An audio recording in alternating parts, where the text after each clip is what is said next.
AudioBook Collection, Radio, Editorial. The Einstein Theory of Relativity by Hendrik Lorentz.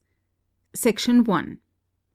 Note: whether it is true or not that not more than 12 persons in all the world are able to understand Einstein's theory, it is nevertheless a fact that there is a constant demand for information about this much debated topic of relativity.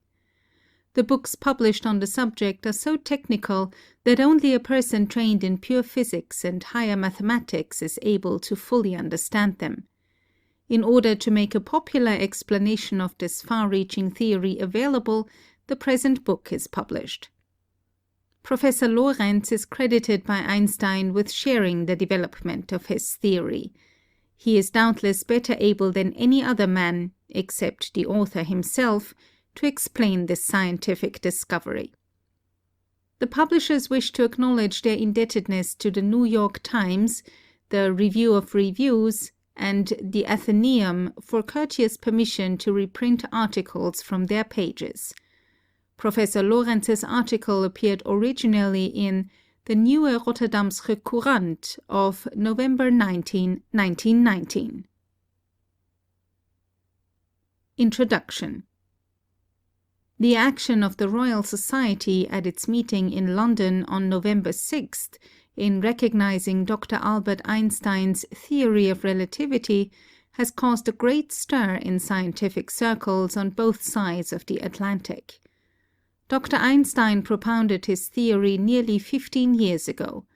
The present revival of interest in it is due to the remarkable confirmation which it received in the report of the observations made during the sun's eclipse of last May to determine whether rays of light passing close to the sun are deflected from their course. The actual deflection of the rays that was discovered by the astronomers was precisely what had been predicted theoretically by Einstein many years since. This striking confirmation has led certain German scientists to assert that no scientific discovery of such importance has been made since Newton's theory of gravitation was promulgated. This suggestion, however, was put aside by Dr. Einstein himself when he was interviewed by a correspondent of the New York Times at his home in Berlin. To this correspondent he expressed the difference between his conception and the law of gravitation in the following terms.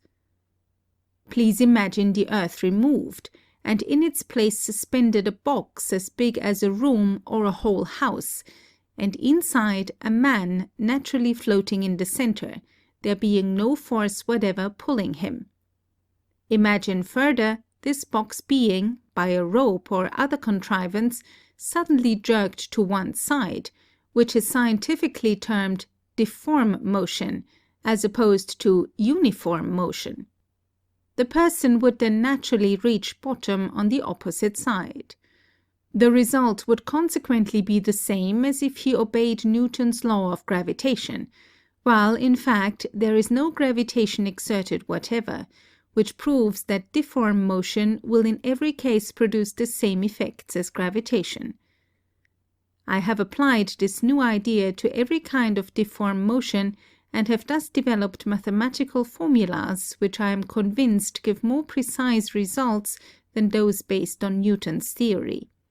Newton's formulas, however, are such close approximations that it was difficult to find by observation any obvious disagreement with experience.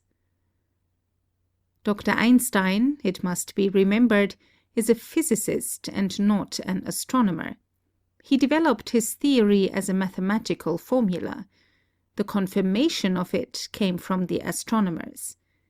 As he himself said, the crucial test was supplied by the last total solar eclipse.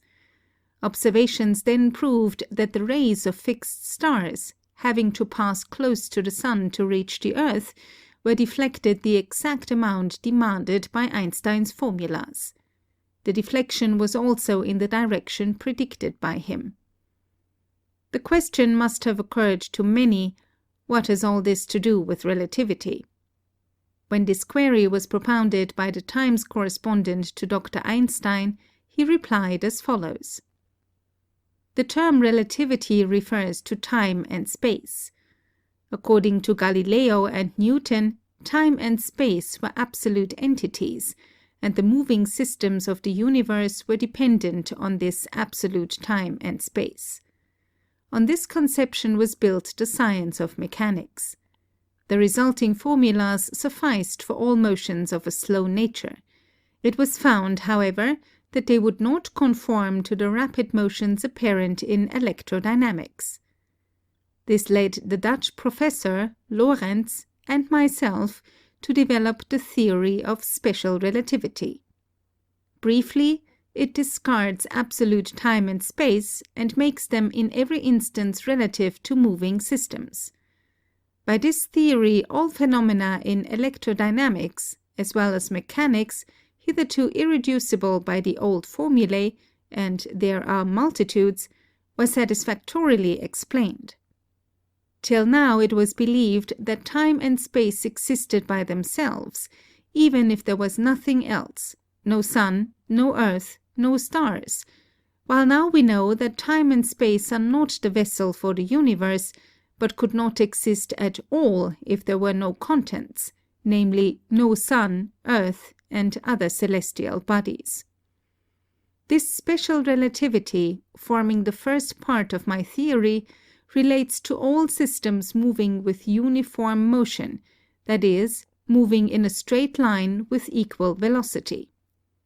Gradually I was led to the idea, seeming a very paradox in science, that it might apply equally to all moving systems, even of difform motion, and thus I developed the conception of general relativity, which forms the second part of my theory.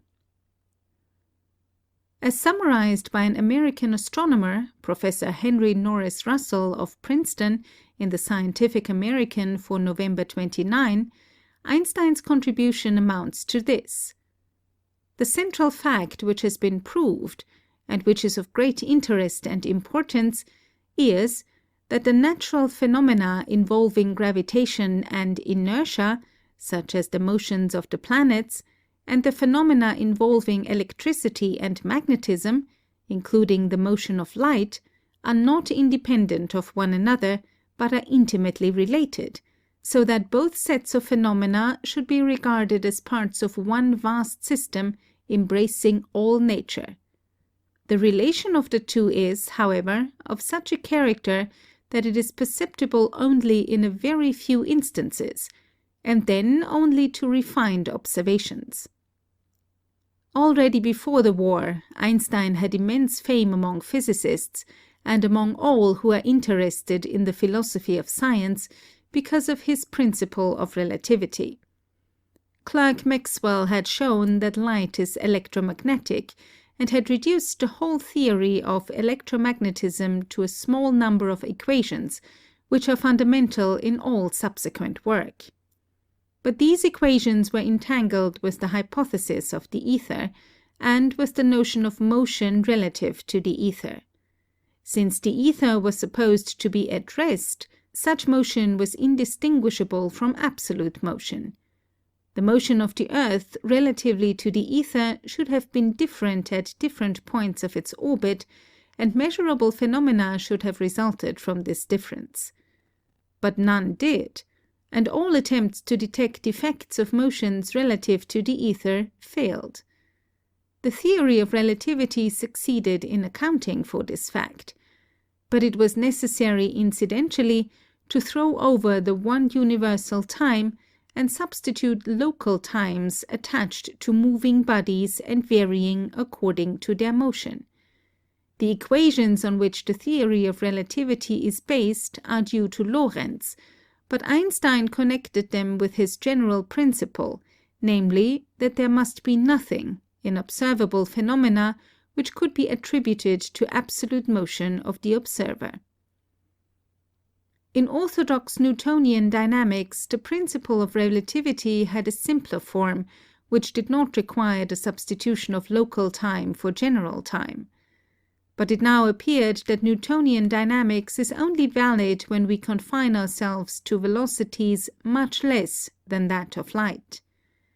The whole Galileo-Newton system thus sank to the level of a first approximation, becoming progressively less exact as the velocities concerned approached that of light. Einstein's extension of his principle so as to account for gravitation was made during the war, and for a considerable period our astronomers were unable to become acquainted with it, owing to the difficulty of obtaining German printed matter. However, copies of his work ultimately reached the outside world and enabled people to learn more about it. Gravitation, ever since Newton, had remained isolated from other forces in nature. Various attempts had been made to account for it, but without success. The immense unification effected by electromagnetism apparently left gravitation out of its scope. It seemed that nature had presented a challenge to the physicists which none of them were able to meet. At this point, Einstein intervened with a hypothesis, which, apart altogether from subsequent verification, deserves to rank as one of the great monuments of human genius. After correcting Newton, it remained to correct Euclid, and it was in terms of non-Euclidean geometry that he stated his new theory. Non-Euclidean geometry is a study of which the primary motive was logical and philosophical. Few of its promoters ever dreamed that it would come to be applied in physics. Some of Euclid's axioms were felt to be not necessary truths, but mere empirical laws. In order to establish this view, self-consistent geometries were constructed upon assumptions other than those of Euclid. In these geometries, the sum of the angles of a triangle is not two right angles, and the departure from two right angles increases as the size of the triangle increases. It is often said that in non-Euclidean geometry, space has a curvature, but this way of stating the matter is misleading, since it seems to imply a fourth dimension, which is not implied by these systems. Einstein supposes that space is Euclidean where it is sufficiently remote from matter, but that the presence of matter causes it to become slightly non-Euclidean. The more matter there is in the neighborhood, the more space will depart from Euclid. By the help of this hypothesis, together with his previous theory of relativity, he deduces gravitation, very approximately, but not exactly, according to the Newtonian law of the inverse square. The minute differences between the effects deduced from his theory and those deduced from Newton are measurable in certain cases. There are, so far, three crucial tests of the relative accuracy of the new theory and the old. 1. The perihelion of Mercury shows a discrepancy which has long puzzled astronomers. This discrepancy is fully accounted for by Einstein. At the time when he published his theory, this was its only experimental verification. 2. Modern physicists were willing to suppose that light might be subject to gravitation, i.e., that a ray of light passing near a great mass like the Sun might be deflected to the extent to which a particle moving with the same velocity would be deflected according to the orthodox theory of gravitation. But Einstein's theory required that the light should be deflected just twice as much as this. The matter could only be tested during an eclipse among a number of bright stars. Fortunately, a peculiarly favorable eclipse occurred last year. The results of the observations have now been published and are found to verify Einstein's prediction. The verification is not, of course, quite exact. With such delicate observations, that was not to be expected. In some cases, the departure is considerable. But, taking the advantage of the best series of observations, the deflection at the Sun's limb is found to be 1.98 seconds, with a probable error of about 6%, whereas the deflection calculated by Einstein's theory should be 1.75 seconds. It will be noticed that Einstein's theory gave a deflection twice as large as that predicted by the orthodox theory, and that the observed deflection is slightly larger than Einstein predicted. The discrepancy is well within what might be expected in view of the minuteness of the measurements. It is therefore generally acknowledged by astronomers that the outcome is a triumph for Einstein. 3. In the excitement of this sensational verification, there has been a tendency to overlook the third experimental test to which Einstein's theory was to be subjected. If his theory is correct as it stands, there ought, in a gravitational field, to be a displacement of the lines of the spectrum towards the red. No such effect has been discovered. Spectroscopists maintain that, so far as can be seen at present, there is no way of accounting for this failure if Einstein's theory in its present form is assumed. They admit that some compensating cause may be discovered to explain the discrepancy, but they think it far more probable that Einstein's theory requires some essential modification. Meanwhile, a certain suspense of judgment is called for. The new law has been so amazingly successful in 2 of the 3 tests that there must be something valid about it, even if it is not exactly right as yet. Einstein's theory has the very highest degree of aesthetic merit. Every lover of the beautiful must wish it to be true. It gives a vast unified survey of the operations of nature, with a technical simplicity in the critical assumptions which makes the wealth of deductions astonishing. It is a case of an advance arrived at by pure theory. The whole effect of Einstein's work is to make physics more philosophical, in a good sense, and to restore some of that intellectual unity which belonged to the great scientific systems of the 17th and 18th centuries, but which was lost through increasing specialization and the overwhelming mass of detailed knowledge. In some ways our age is not a good one to live in, but for those who are interested in physics, there are great compensations. End of section 1.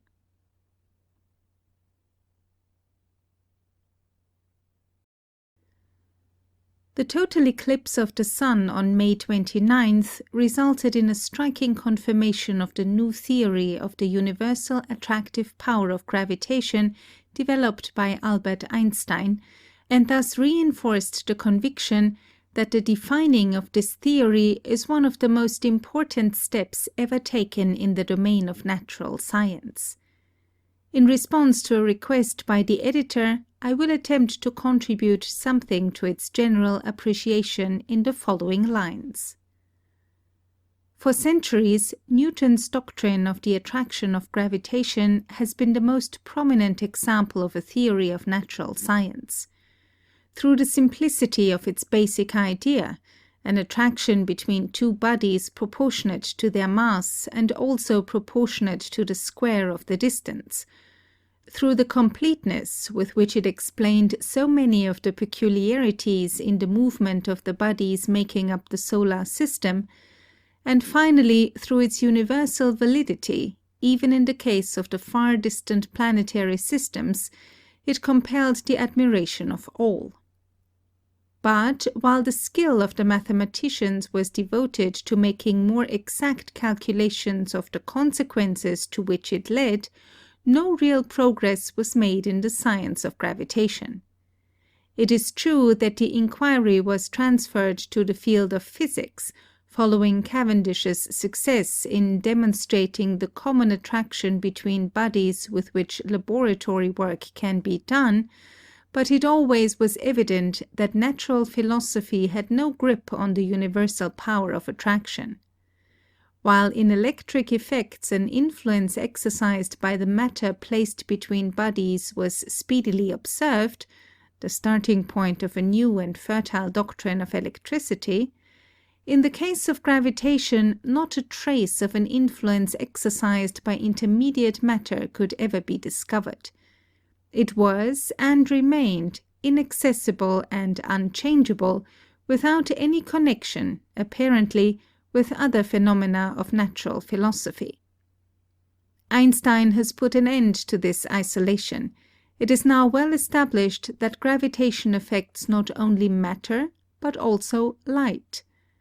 Thus strengthened in the faith that his theory already has inspired, we may assume with him that there is not a single physical or chemical phenomenon which does not feel, although very probably in an unnoticeable degree, the influence of gravitation, and that, on the other side, the attraction exercised by a body is limited in the first place by the quantity of matter it contains, and also, to some degree, by motion and by the physical and chemical condition in which it moves.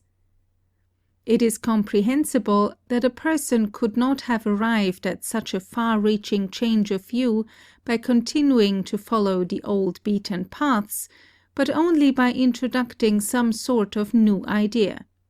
Indeed, Einstein arrived at his theory through a train of thought of great originality. Let me try to restate it in concise terms. End of section 2. The Earth as a moving car. Everyone knows that a person may be sitting in any kind of a vehicle without noticing its progress, so long as the movement does not vary in direction or speed. In a car of a fast express train, objects fall in just the same way as in a coach that is standing still. Only when we look at objects outside the train, or when the air can enter the car, do we notice indications of the motion. We may compare the Earth with such a moving vehicle, which in its course around the Sun has a remarkable speed, of which the direction and velocity during a considerable period of time may be regarded as constant. In place of the air now comes, so it was reasoned formerly, the ether, which fills the spaces of the universe and is the carrier of light and of electromagnetic phenomena. There were good reasons to assume that the Earth was entirely permeable for the ether and could travel through it without setting it in motion. So here was a case comparable with that of a railroad coach open on all sides. There certainly should have been a powerful ether wind blowing through the Earth and all our instruments, and it was to have been expected that some signs of it would be noticed in connection with some experiment or other. Every attempt along that line, however, has remained fruitless. All the phenomena examined were evidently independent of the motion of the Earth.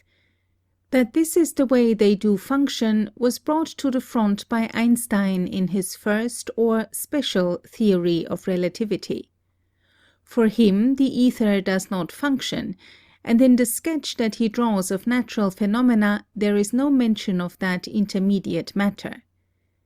If the spaces of the universe are filled with an ether, let us suppose with a substance in which, aside from eventual vibrations and other slight movements, there is never any crowding or flowing of one part alongside of another, then we can imagine fixed points existing in it, for example, points in a straight line, located 1 meter apart, points in a level plane, like the angles or squares on a chessboard extending out into infinity, and finally, points in space, as they are obtained by repeatedly shifting that level spot a distance of a meter in the direction perpendicular to it.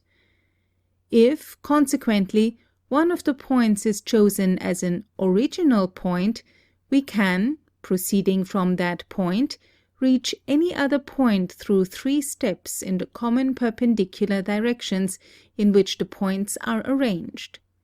The figures showing how many meters are comprised in each of the steps may serve to indicate the place reached and to distinguish it from any other. These are, as is said, the coordinates of these places, comparable, for example, with the numbers on a map giving the longitude and latitude. Let us imagine that each point has noted upon it the 3 numbers that give its position. Then we have something comparable with a measure with numbered subdivisions. Only we now have to do, one might say, with a good many imaginary measures in 3 common perpendicular directions. In this system of coordinates, the numbers that fix the position of one or the other of the bodies may now be read off at any moment. This is the means which the astronomers and their mathematical assistants have always used in dealing with the movement of the heavenly bodies. At a determined moment, the position of each body is fixed by its 3 coordinates. If these are given, then one knows also the common distances, as well as the angles formed by the connecting lines, and the movement of a planet is to be known as soon as one knows how its coordinates are changing from one moment to the other. Thus, the picture that one forms of the phenomena stands there as if it were sketched on the canvas of the motionless ether. End of section 3. Einstein's departure. Since Einstein has cut loose from the ether, he lacks this canvas, and therewith, at the first glance, also loses the possibility of fixing the positions of the heavenly bodies and mathematically describing their movement, that is, by giving comparisons that define the positions at every moment. How Einstein has overcome this difficulty may be somewhat elucidated through a simple illustration.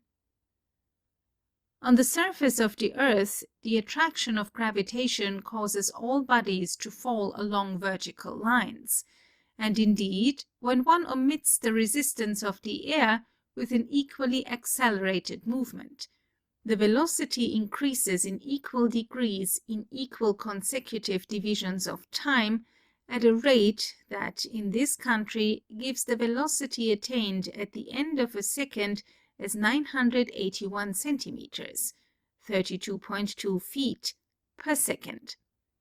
The number 981 defines the acceleration in the field of gravitation, and this field is fully characterized by that single number. With its help, we can also calculate the movement of an object hurled out in an arbitrary direction.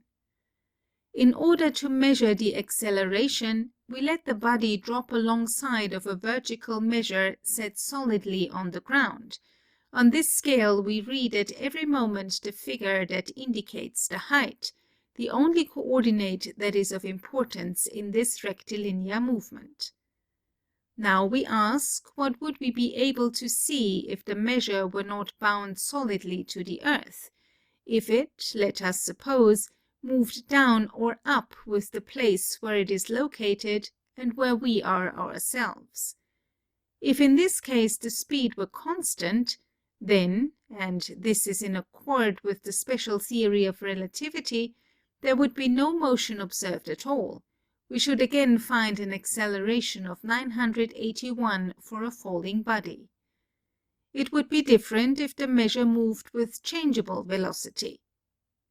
If it went down with a constant acceleration of 981 itself, then an object could remain permanently at the same point on the measure, or could move up or down itself alongside of it with constant speed. The relative movement of the body with regard to the measure should be without acceleration, and if we had to judge only by what we observed in the spot where we were, and which was falling itself, then we should get the impression that there was no gravitation at all. If the measure goes down with an acceleration equal to a half or a third of what it just was, then the relative motion of the body will, of course, be accelerated, but we should find the increase in velocity per second 1/2 or 2/3 of 981. If, finally, we let the measure rise with a uniformly accelerated movement, then we shall find a greater acceleration than 981 for the body itself. Thus we see that we, also when the measure is not attached to the earth, disregarding its displacement, may describe the motion of the body in respect to the measure always in the same way, that is, as one uniformly accelerated, as we ascribe now and again a fixed value to the acceleration of the sphere of gravitation, in a particular case the value of 0. Of course, in the case here under consideration, the use of a measure fixed immovably upon the earth should merit all recommendation. But in the spaces of the solar system we have, now that we have abandoned the ether, no such support. We can no longer establish a system of coordinates, like the one just mentioned, in a universal intermediate matter, and if we were to arrive in one way or another at a definite system of lines crossing each other in 3 directions, then we should be able to use just as well another similar system that in respect to the first moves this or that way. We should also be able to remodel the system of coordinates in all kinds of ways, for example by extension or compression. That in all these cases for fixed bodies that do not participate in the movement or the remodeling of the system, other coordinates will be read off again and again is clear. End of section 4. New system or coordinates. What way Einstein had to follow is now apparent.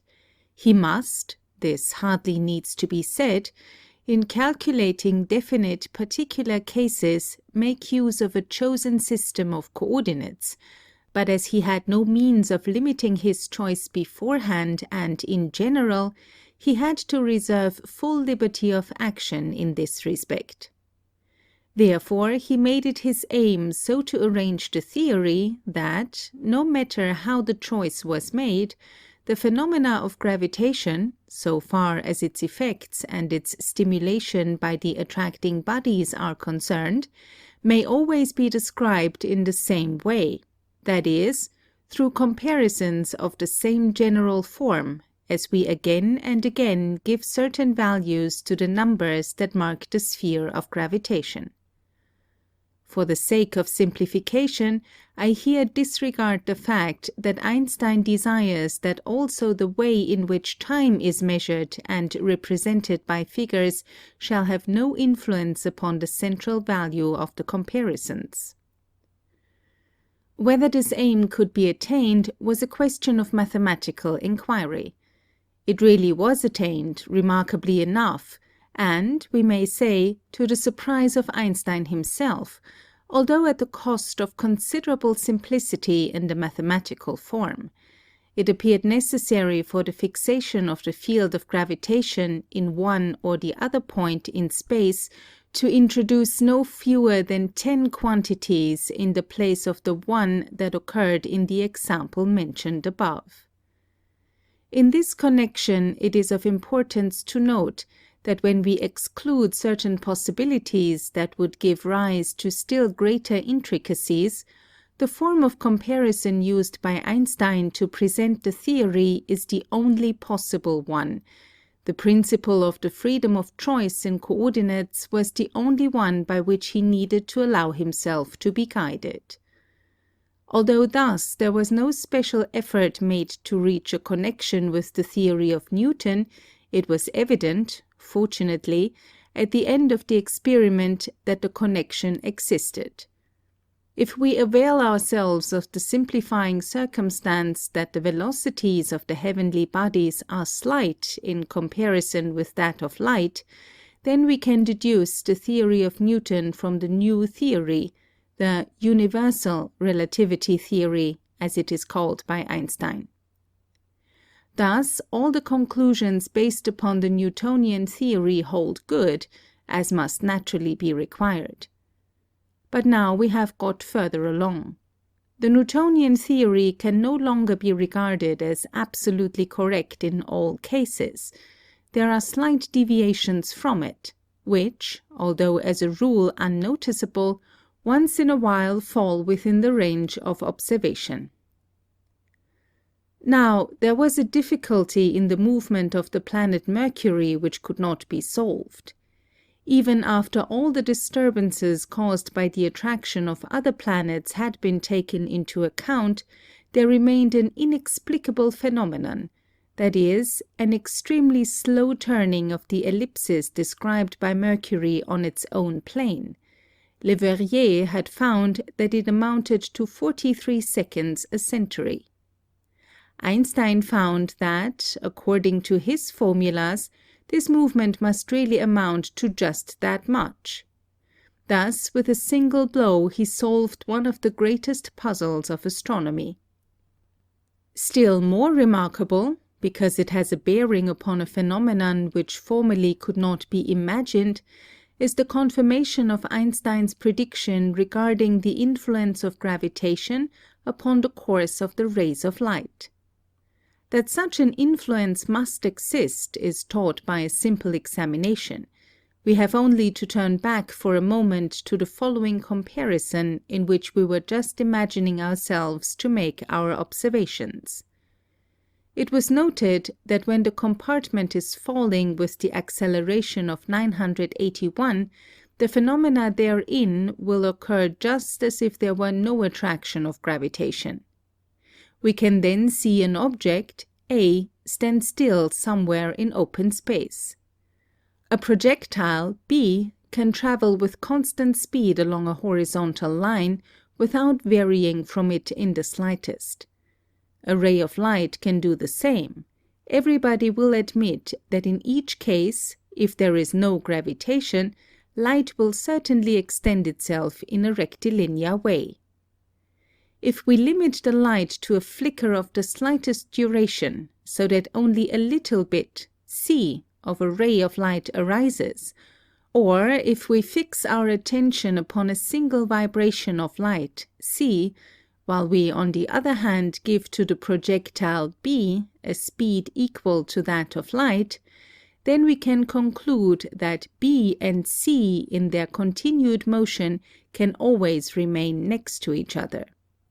Now, if we watch all this, not from the movable compartment, but from a place on the earth, then we shall note the usual falling movement of object A, which shows us that we have to deal with a sphere of gravitation. The projectile B will, in a bent path, vary more and more from a horizontal straight line, and the light will do the same, because if we observe the movements from another standpoint, this can have no effect upon the remaining next to each other of B and C. End of section 5. Flexion of light. The bending of a ray of light thus described is much too light on the surface of the earth to be observed. But the attraction of gravitation exercised by the sun on its surface is, because of its great mass, more than 27 times stronger, and a ray of light that goes close by the superficies of the sun must surely be noticeably bent.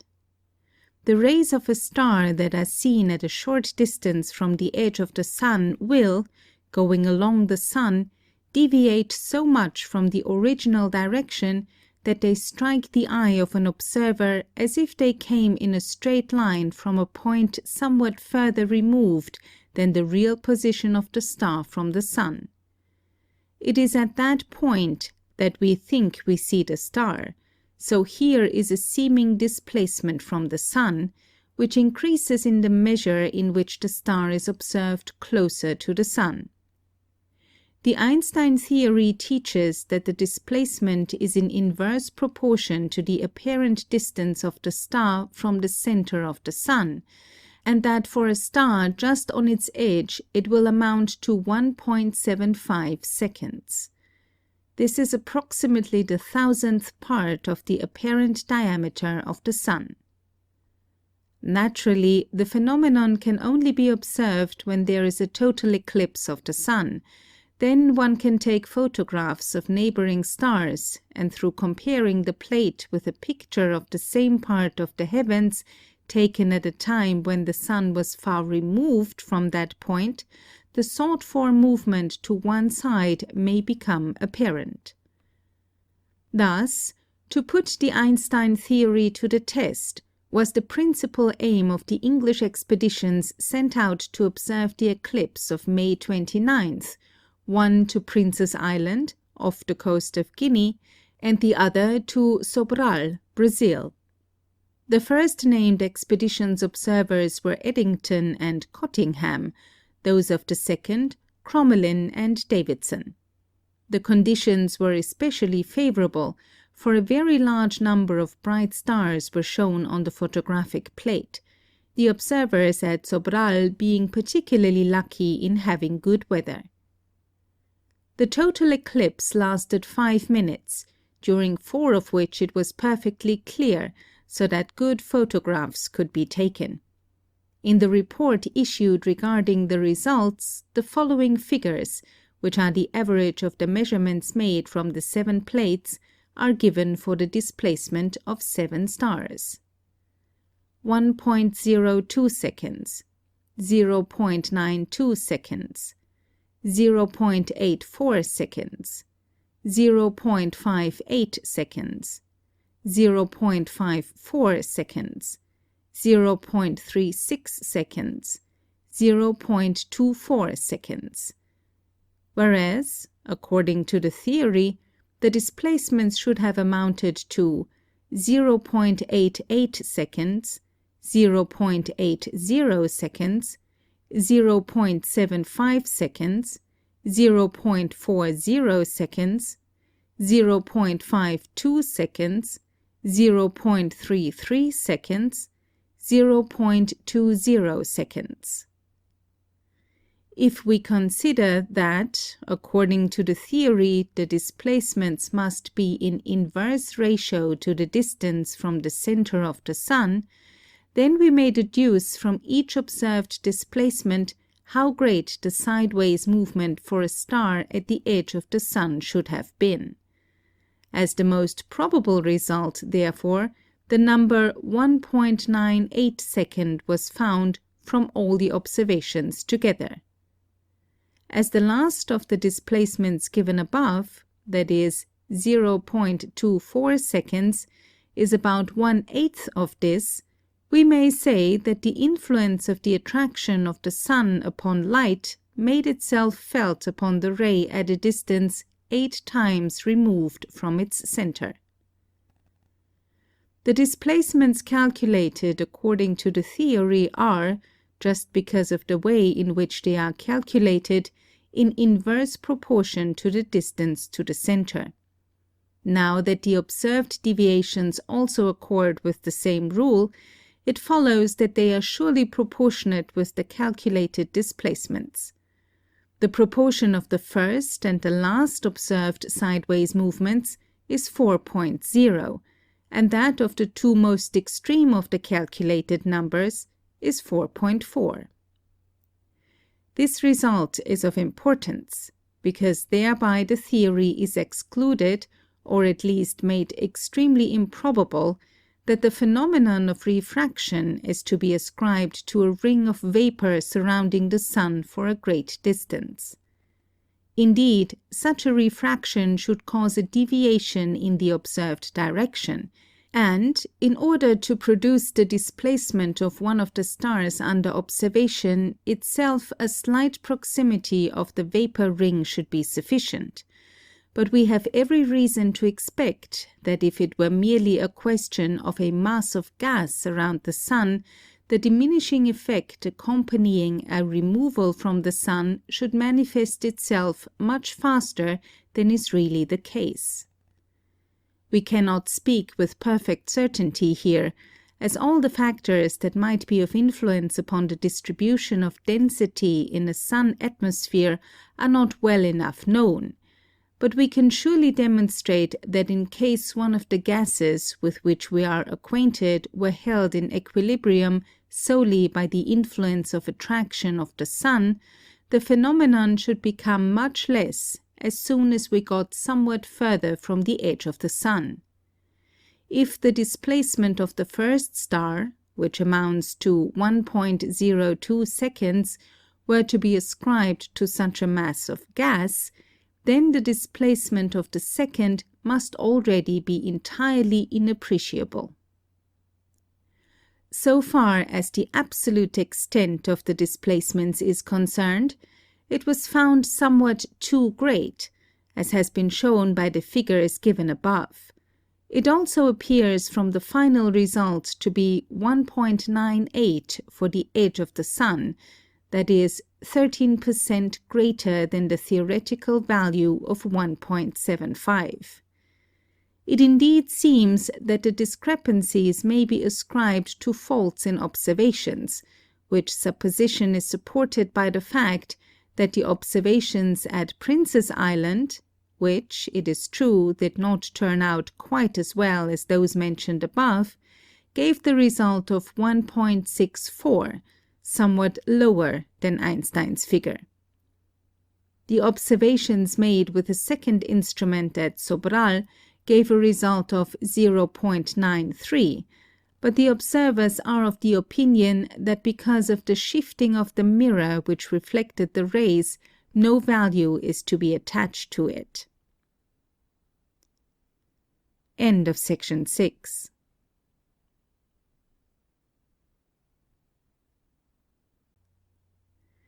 Difficulty exaggerated.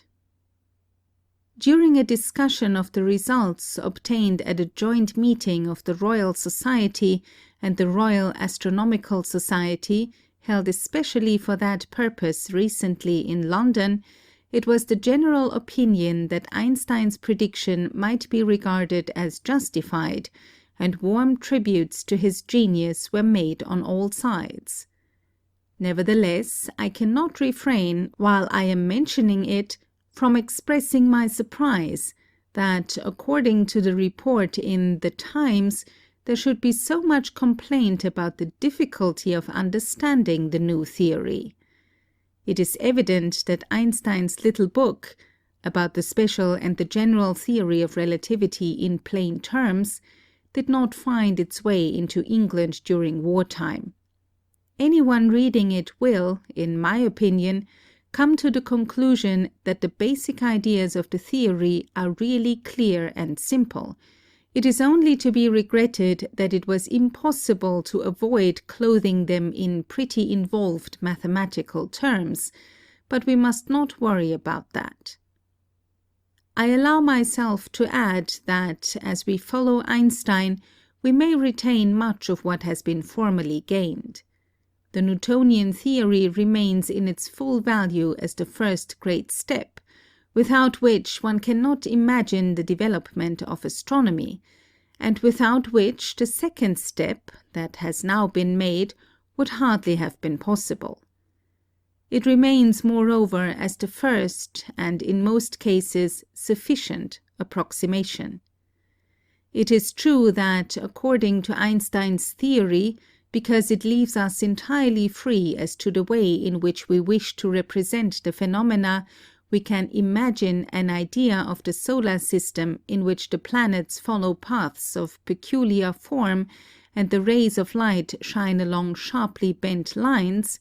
Think of a twisted and distorted planetarium. But in every case where we apply it to concrete questions, we shall so arrange it that the planets describe almost exact ellipses, and the rays of light almost straight lines. It is not necessary to give up entirely even the ether. Many natural philosophers find satisfaction in the idea of a material intermediate substance in which the vibrations of light take place, and they will very probably be all the more inclined to imagine such a medium when they learn that, according to the Einstein theory, gravitation itself does not spread instantaneously, but with a velocity that at the first estimate may be compared with that of light. Especially in former years where such interpretations current and repeated attempts were made by speculations about the nature of the ether and about the mutations and movements that might take place in it to arrive at a clear presentation of electromagnetic phenomena and also of the functioning of gravitation. In my opinion, it is not impossible that in the future this road, indeed abandoned at present, will once more be followed with good results, if only because it can lead to the thinking out of new experimental tests. Einstein's theory need not keep us from so doing, only the ideas about the ether must accord with it. Nevertheless, even without the color and clearness that the ether theories and the other models may be able to give, and even, we can feel it this way, just because of the soberness induced by their absence, Einstein's work, we may now positively expect, will remain a monument of science. His theory entirely fulfills the first and principal demand that we may make, that of deducing the course of phenomena from certain principles, exactly and to the smallest details. It was certainly fortunate that he himself put the ether in the background. If he had not done so, he probably would never have come upon the idea that has been the foundation of all his examinations.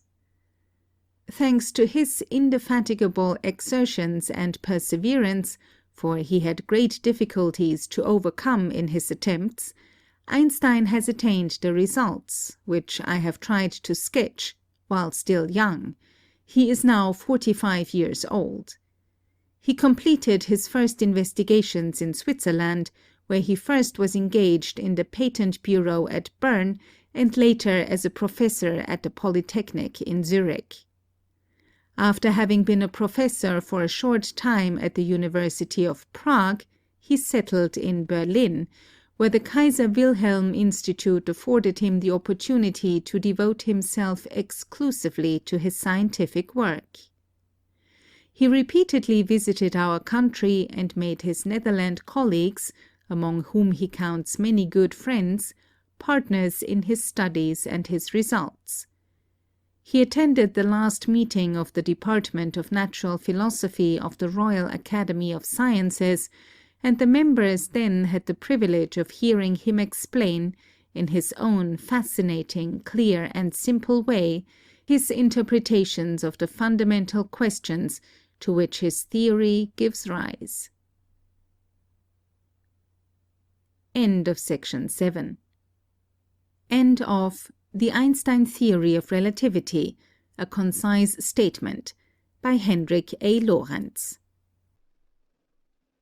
Thank you for listening to Audio Collection Radio Editorial.